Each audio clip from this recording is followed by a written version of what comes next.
fold, the one we'll be doing today. Yeah, and it's just this. If this is my dough, we'll pretend this is my dough. A single fold is a third this way and a third this way. That's a single fold, that's it. It has an alternate name too. In other places, they might not call it a single fold. They might call it a letter fold.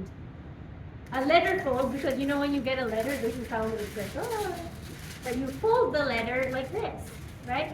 A letter fold, a single fold, or what's the other name? Letter fold, single fold.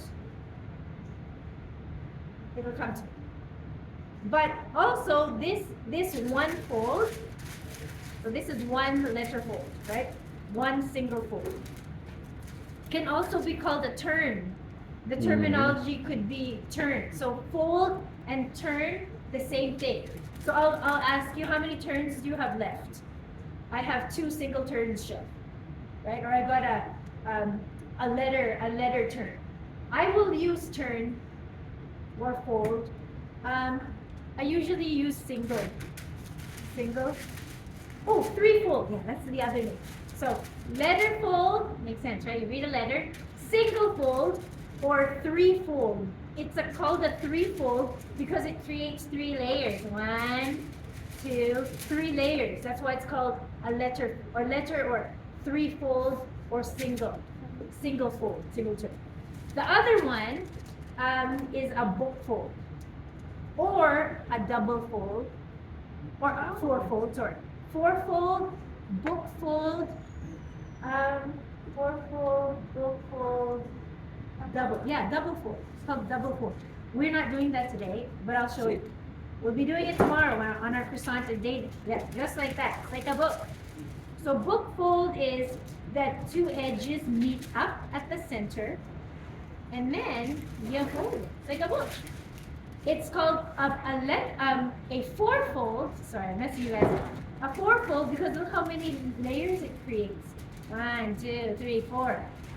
And a double fold, I don't know why they call it double. I guess it's because there's 2 folds onto each other. That's why it's a double fold. But you'll see that, for example, for these puffs, the dough for this, there's no chemical leavening at all, right? There's no yeast, there's no baking soda, baking powder. The only way this will rise is with all the layers that we're putting into it. This gets 6 letter folds. That's a lot. Right, so in between all those, and you can see that if we fold it this way, say this is 1 fold, and then the next fold, you turn it opposite, you give it another. The layers are not only doubling in number, they're like exponentially increasing, right? So like lots and lots of layers. You could potentially have over 1,000 layers in one dough.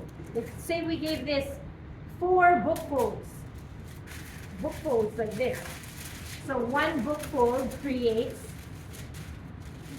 4 layers, right? And then we do this 4 more times. That's a lot of layers. So, but today we're only doing a single fold. All right. Also, these doughs don't have any yeast, and we want to keep it cold. Whenever it's just like handling pastry dough, it always has to be cold. If you feel it getting warm, the ovens aren't turned on today, so the kitchen is not so hot. I purposely left it closed because we're laminating today, and we don't need them. But if you feel it getting warm in your hands, just throw it in the fridge. Cool it down. Because I promise you, if this is warm and you try and pass it through the sheeter or you try and roll it out, it's going to be a nightmare. You're going to be like, I hate this. So give yourself a break. Just put it in the fridge. It's as simple as that. And also, it takes patience, right? Leave it in there, do something else. Scale something else. Because if you're waiting for it, it's going to take forever and you're going to get impatient. You're going to be like, it's fine, I'm going to roll it out anyway, then it won't be fine. Okay, so while it's still cold, follow me to the sheeter and I'll show you what that looks like in real life.